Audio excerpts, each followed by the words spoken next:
Oui, je pense que c'est quelque chose que l'Occident n'a pas saisi. C'est ce qui se passe en Russie. Chaque fois que United Nations Missile frappe profondément en Russie, les dirigeants européens, plus ou moins ouvertement, ne se contentent pas de s'en réjouir, ils s'en attribuent aussi le mérite, puisqu'ils fournissent ces armes et que tout le monde sait qu'ils les dirigent. Je pense que dans tout ça, on perd de vue ce qui se passe de l'autre côté. Comme vous l'avez dit, la colère qui grandit en Russie, voire la haine à Moscou, appelle une riposte forte. Et même en mettant l'aspect émotionnel de côté, on voit l'argument pragmatique expliquant pourquoi la Russie passe probablement maintenant à une position beaucoup plus dure, parce que la Russie, oui, comme je le dis souvent, ces 4 dernières années, on a European Union, United Nations, incrémentalisme lent et continu. On a envoyé des armes à plus longue portée, plus puissantes. Au début, c'était controversé. Je me souviens que Baerbock avait dit qu'on était en guerre avec la Russie. C'était United Nations propos controversés. Maintenant, en gros, tout le monde le dit. Donc le langage a changé. L'implication directe est devenue plus évidente.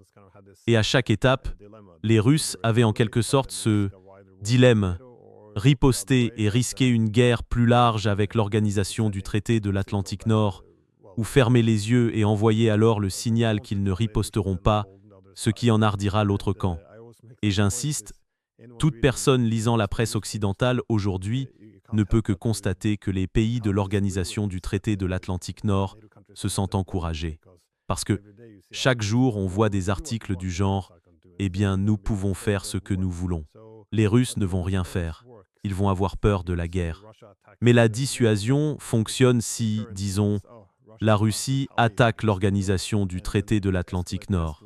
Mais si la dissuasion signifie la Russie ne peut pas riposter contre l'organisation du traité de l'Atlantique Nord, et qu'ensuite nous escaladons encore et encore, à United Nations moment donné, on atteindra United Nations point de rupture. C'est aussi mon impression. Autrement dit, nous avons en quelque sorte franchi cette ligne, et l'illusion de pouvoir contrôler l'escalade va, eh bien, être notre perte, essentiellement. Mais je voulais, comme je l'ai dit, parler du front, parce que c'est United Nations vrai Capharnaüm dans la région de Zaporizhia, comme vous l'avez dit. Les Ukrainiens ont repris des territoires, surtout le long du Dniepr, tout en ciblant bien sûr les routes menant à Kherson. Mais à Konstantinovka, on voit que la ville semble tomber. Encore une fois, je ne veux pas fixer d'échéance. Ça peut aller de quelques jours à peut-être quelques semaines. Pendant que les Russes ouvrent aussi United Nations front beaucoup plus large sur Kharkov et Soumy, où plusieurs lignes de front semblent fusionner au fur et à mesure. Comment interpréter plus ou moins ces évolutions plus larges? Beaucoup de choses semblent changer, pas seulement l'escalade des frappes de missiles et de drones, mais aussi des modifications des lignes de front. Je commencerai par Zaporizhia et j'irai vers Sum, Pche, Ossapru, Se et Césaire, de Lys, Se, Dijon, Si. Dans le demi-cercle. À l'ouest de Zaporizhia, les Ukrainiens ont mis le paquet et ont repoussé, dans une certaine mesure, les forces russes. Ils l'ont fait. C'est leur troisième contre-offensive dans la région de Zaporizhia depuis février. Le problème avec les Ukrainiens, lors des deux précédentes, l'une était une tentative près de Gouliepol qui a été arrêtée, puis écrasée et repoussée. En fait, il n'y avait même pas grand-chose à repousser car ils n'avaient pas fait de progrès. L'autre se trouvait au nord Muntest, ou surtout à l'est de Dobropolia, dans la région de Zaporizhia, qui est maintenant essentiellement en train d'être encerclée. Donc, ils ont réussi à percer les lignes de front. Ils ont atteint la deuxième ligne.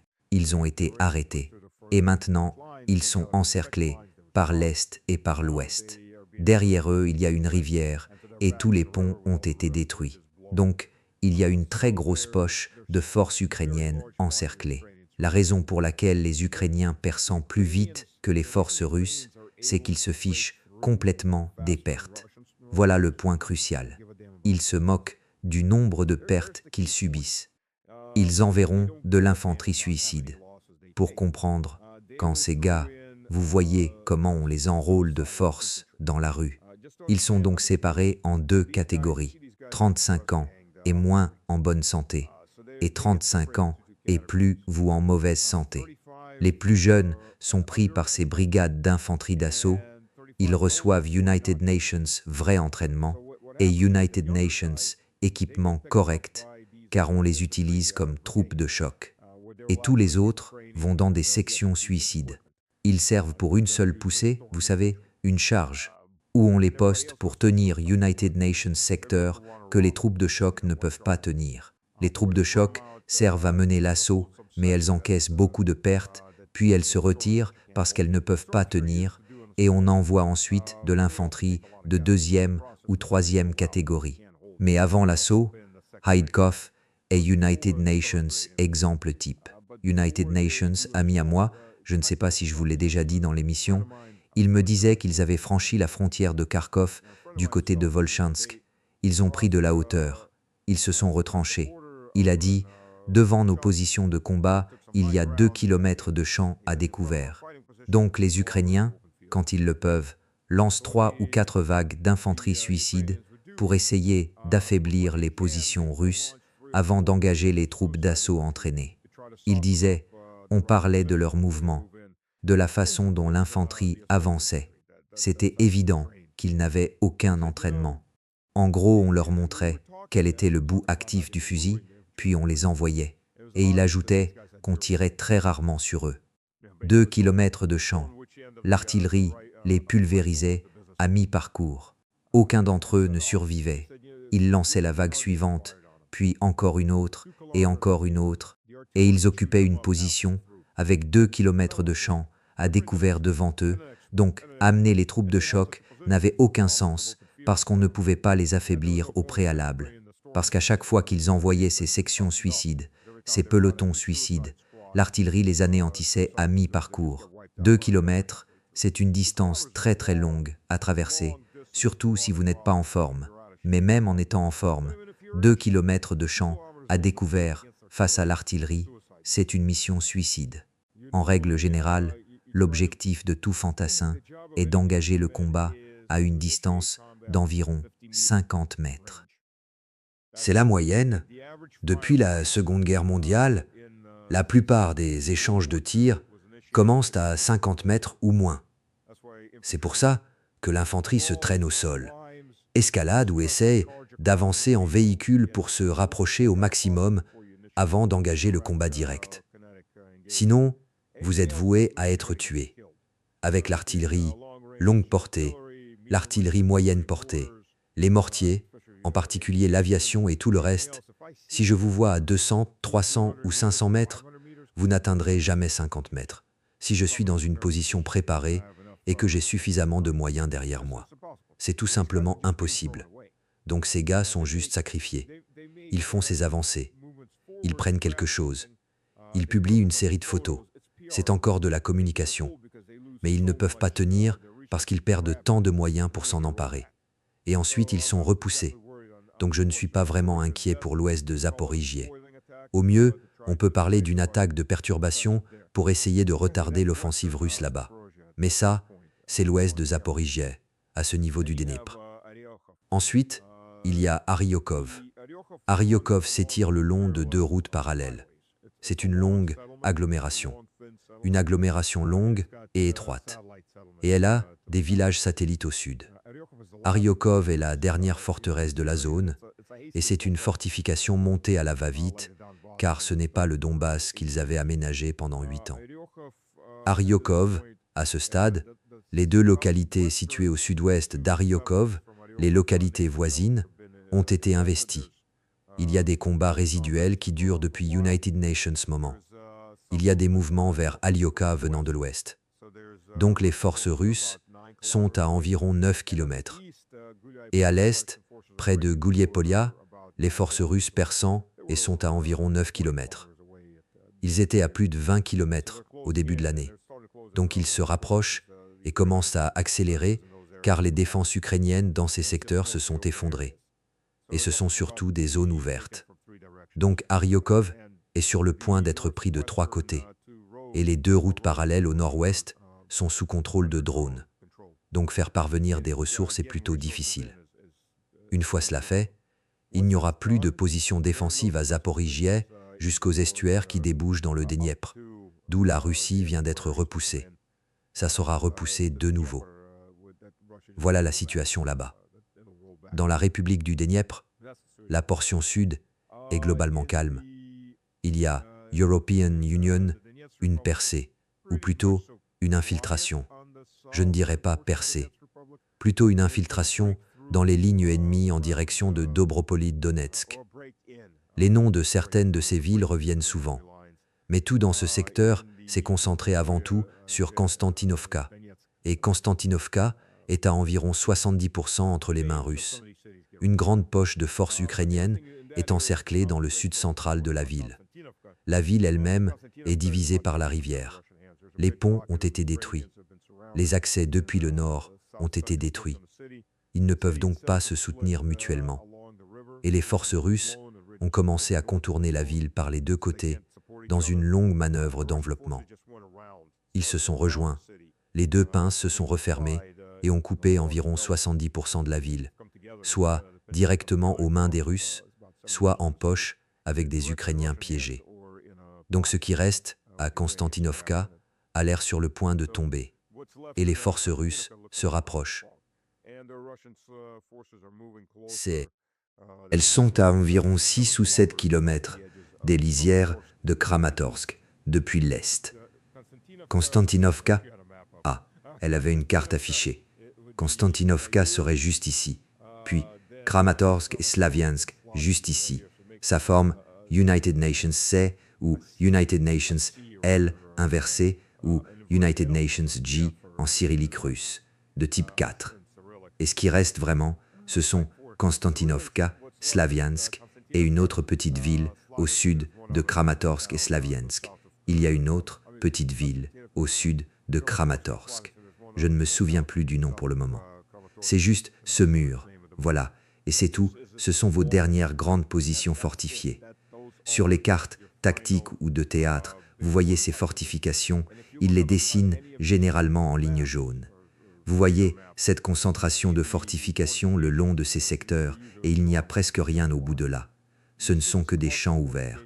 Et au nord, vers la direction de Slaviansk, le siège de Krasnoï Liman se poursuit. Les forces russes sont encerclées, on leur a coupé les lignes logistiques. Ils ne sont pas pressés d'engager des combats maison par maison. Ils mènent des attaques de sonde constantes pour épuiser les Ukrainiens et ce que manque déjà de nourriture et bientôt de munitions. Ce n'est qu'une question de temps avant que le moral ne craque ou qu'ils n'épuisent leurs munitions et qu'on finisse le nettoyage. Mais cela ouvre la voie vers Slaviansk depuis le nord. Kupinsk est aux mains des Russes. C'est une opération de nettoyage en périphérie de Kupinsk, une réorganisation. Et dans cette poche, jusqu'à la rivière Serebrianka, il y a une grande réserve d'eau à l'est de Kharkov. Les forces russes au nord ont coupé des lignes logistiques. Elles progressent dans cette poche tout le long des bords. Et lorsqu'elles décideront de lancer l'offensive depuis Kupinsk vers la ville de Brianka, cette poche sera complètement isolée. Cela représente environ le quart de l'oblast de Kharkov qui va être coupé. En gros, c'est déjà isolé logistiquement.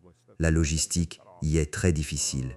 Quelques milliers de plus, peut-être 5 000, 10 000 soldats ukrainiens dans cette zone. Et la Russie avance régulièrement vers Kharkov depuis Volchansk.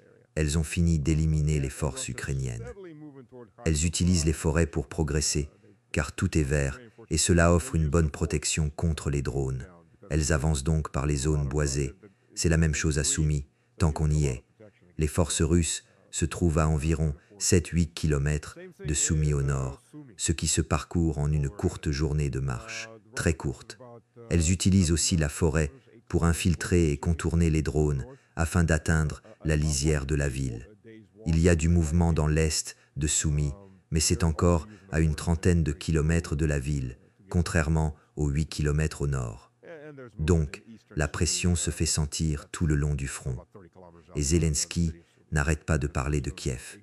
Les forces russes pourraient se retirer du Bélarus ou autre, mais il y a European Union, environ 160 survols du Bélarus par des drones ukrainiens, ce qui, à ce stade, constitue United Nations, prétexte pour le Bélarus d'entrer réellement dans la guerre.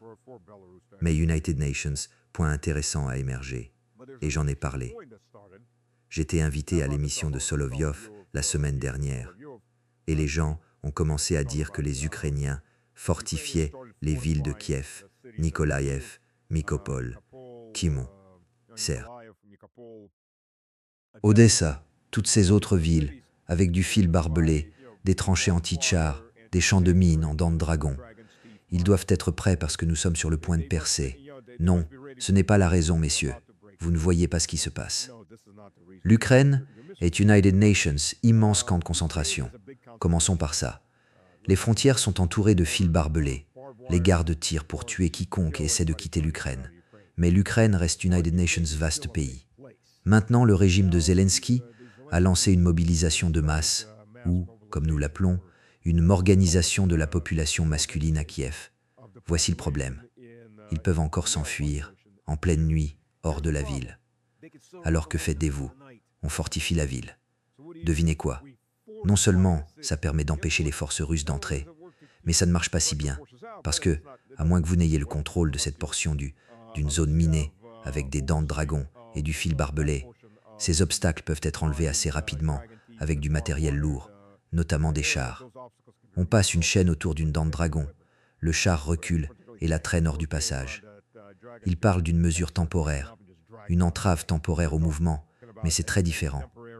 La raison d'ériger de tels obstacles sur United Nations champs de bataille, c'est qu'il faut les couvrir par l'artillerie et par des systèmes d'armes à tir direct.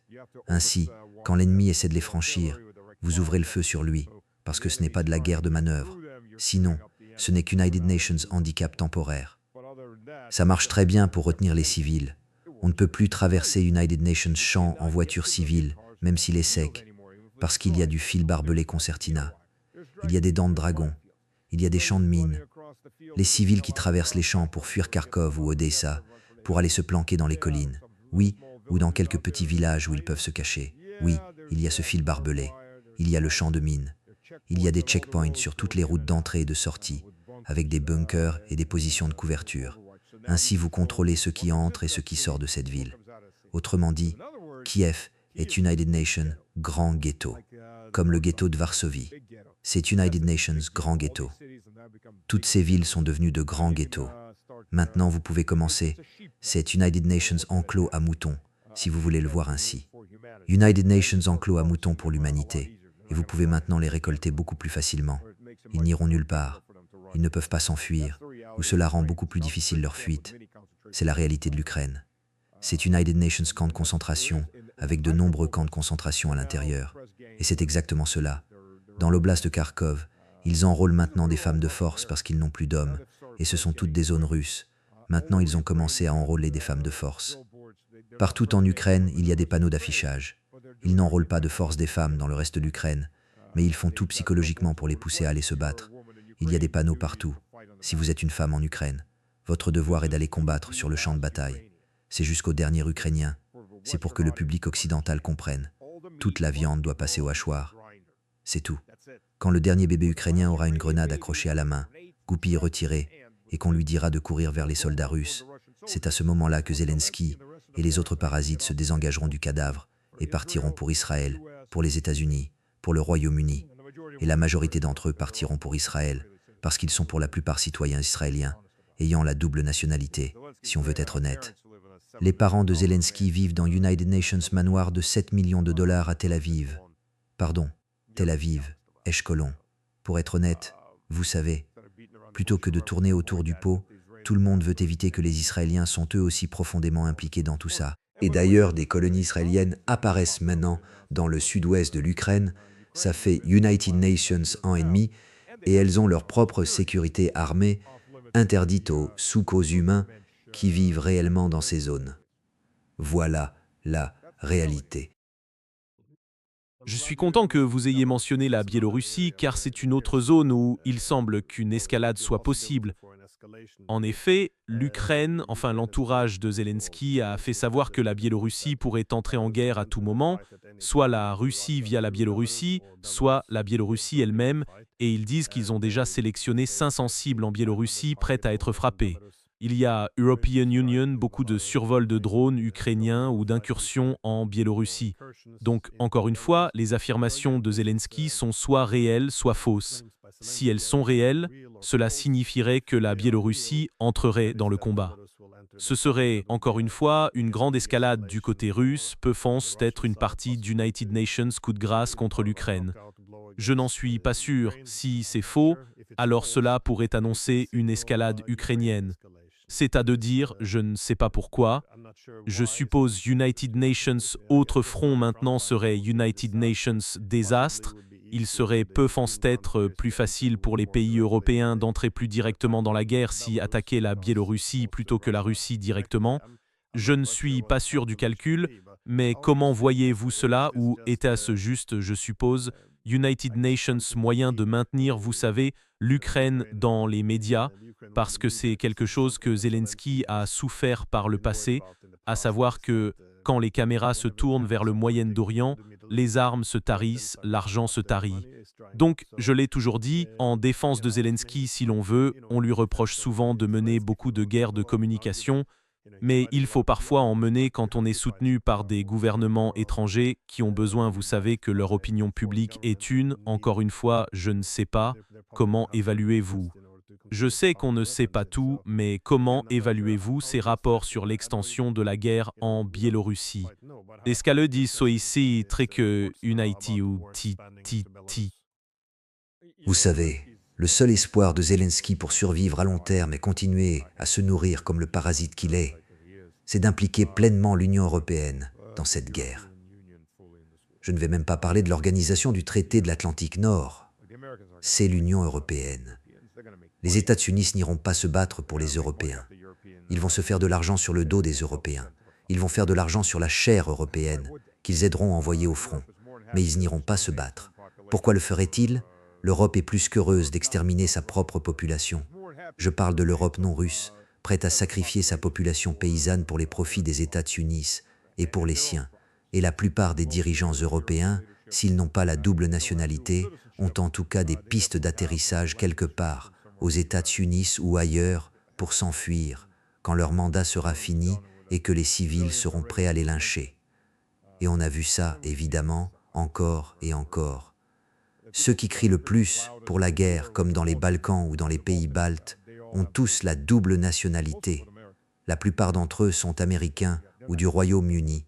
Donc non, ils ne vont pas rester. Que les paysans crèvent. Quand ça chauffera trop, nous, avec nos familles, on partira. Beaucoup d'entre eux ont déjà leur famille prête à partir. Voilà la réalité.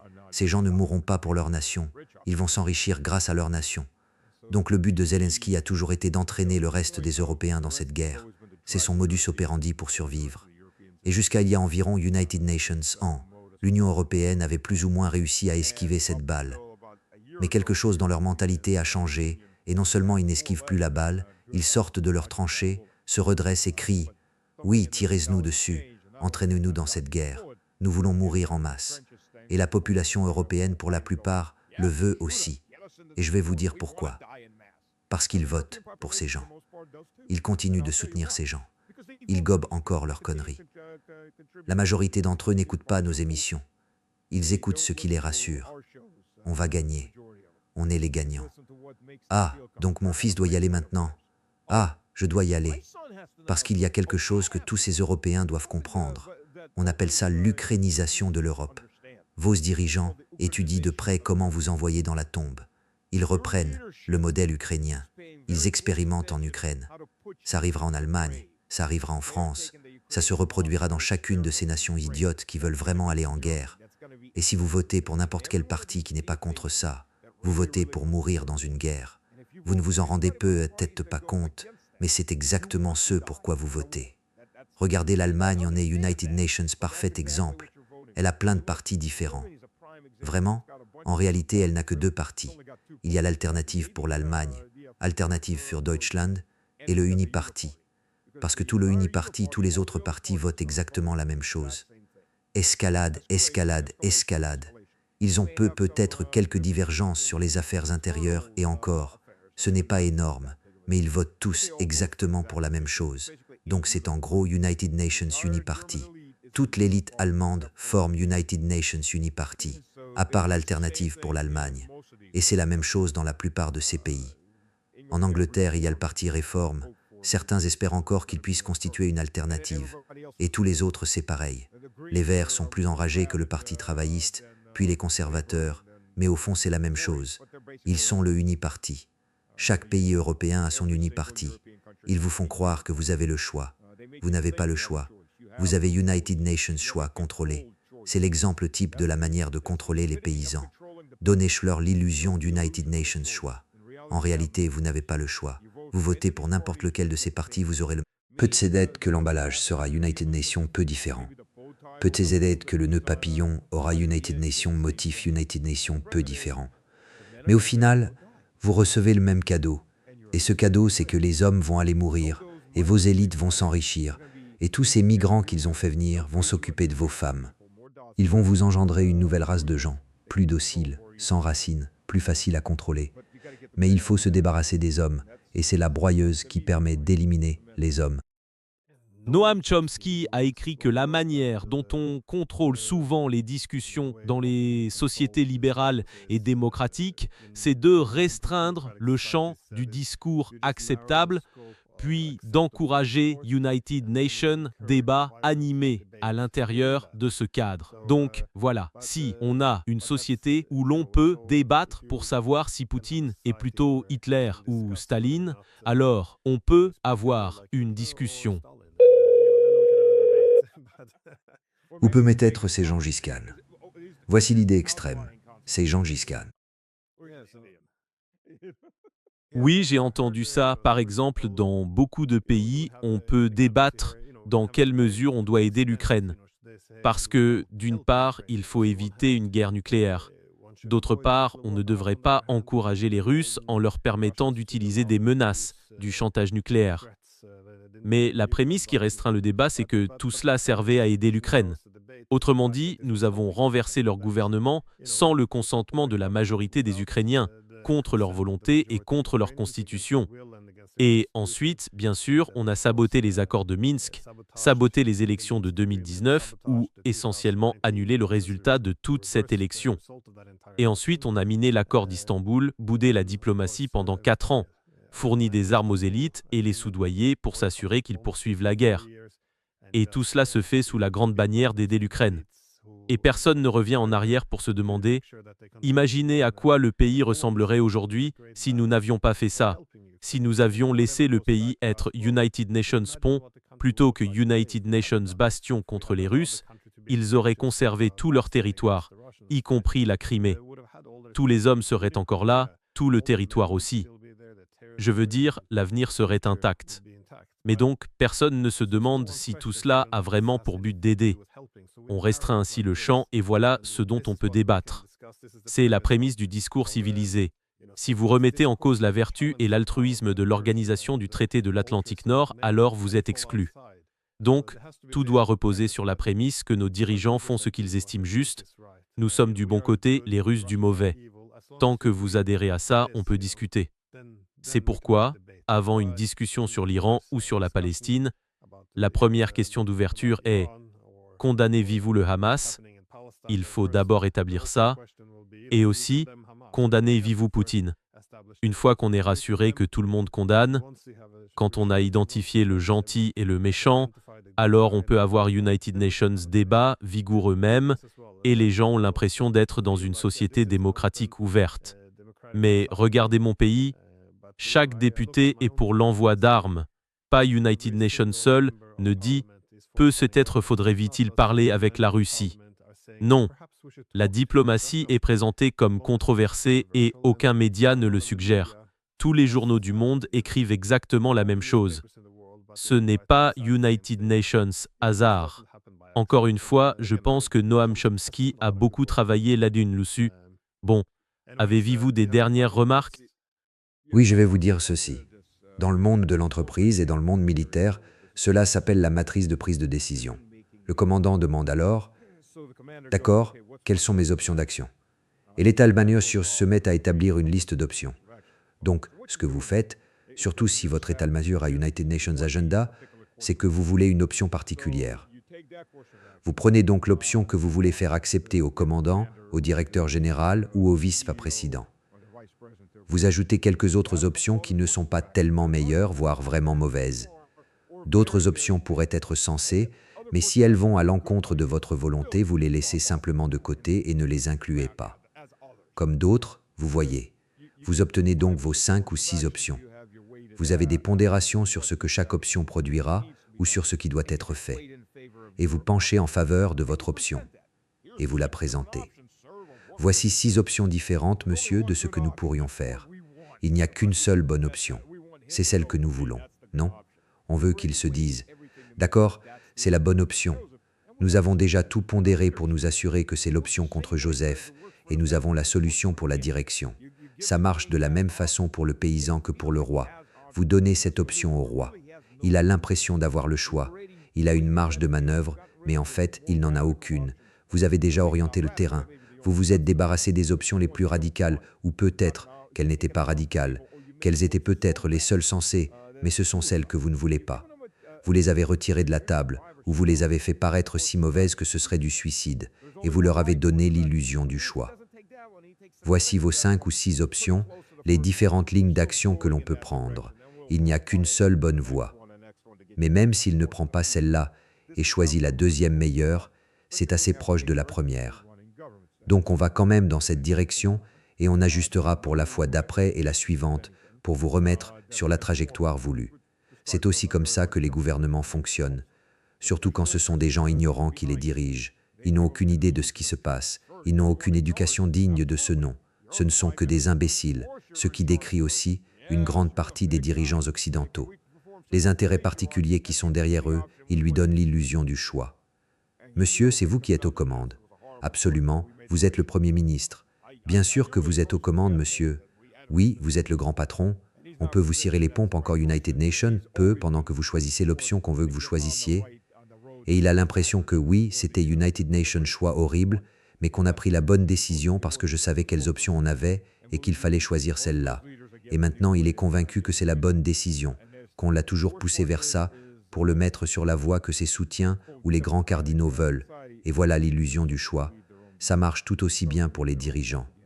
Croyez-moi, la plupart de ces dirigeants se font manipuler tout aussi facilement. Et le pire, surtout dans toute société dite démocratique, c'est quand les dirigeants finissent par croire à leurs propres conneries. Ils se mettent à croire leur propre propagande. C'est là que ça devient vraiment dangereux. Et pour l'Union européenne, nous sommes dans cette période dangereuse. Vous savez, c'est le moment. Le dernier grand frein à la disparition de l'Europe, c'était Orban, et Orban a été écarté. Ni Fico ni Bašić en Tchécoslovaquie. Oh, en République tchèque, désolé. Ce n'est plus la Tchécoslovaquie, c'était Bašić ou le nouveau Premier ministre. Je massacre son nom. Mais de toute façon, aucun des deux n'a assez de poids pour vraiment freiner ce train lancé à toute vitesse. Oui, Orban faisait du bon travail. Je veux dire, pas parce qu'il était pro-Russie, mais parce qu'il était pro-Le Benri, comme il se doit. Tout le monde devrait s'occuper de son propre pays et des intérêts de son pays. C'est comme ça qu'on peut négocier avec les autres, parce qu'on comprend quels sont les intérêts de leur pays. D'accord. Il s'occupe des intérêts de son pays. On peut négocier. On peut trouver United Nations terrain d'entente. On ne peut pas trouver de terrain d'entente avec des idéologues, à moins de leur céder. C'est le problème. Et la Russie n'est pas prête à se soumettre à United Nations hamster, ni à une cage pleine de hamsters. Désolé. Mais c'est à ça que sert en grande partie l'Union européenne. Des hamsters très agressifs qui se mordent entre eux autant qu'ils essaient d'en mordre d'autres. Voilà la réalité. Et ces gens ont cru à leurs propres conneries. Ils croient en leur propre propagande. Ils ont été manipulés. Certains l'ont été. D'autres savaient très bien dès le départ où ils devaient aller. Mais en tout cas, c'est ainsi qu'on contrôle les dirigeants, de la même façon qu'on contrôle le paysan. On peut contrôler le roi. Tout dépend de qui se tient en coulisses. C'est ça qu'il faut vraiment regarder. Qui est derrière ces gens? Vous savez, BlackRock est derrière Merz. On le sait. Les Américains le sont aussi. BlackRock a perdu beaucoup d'investissements en Ukraine. Ils ne sont pas contents. Beaucoup de ces autres entreprises ne sont pas très contentes. Il suffit de regarder les intérêts puissants qui se cachent derrière ces chefs de file. C'est aussi la logique du secteur des organisations non gouvernementales, je suppose. Mais non, je suis d'accord. Je pense que des gens comme Fico et Babiš peuvent freiner United Nations, peu leur pays, mais ils ne peuvent pas empêcher l'Union européenne d'avancer vers la guerre. Donc oui. En tout cas, merci beaucoup d'avoir pris du temps si tôt ce mardi matin. Je vous en remercie et passez une excellente journée.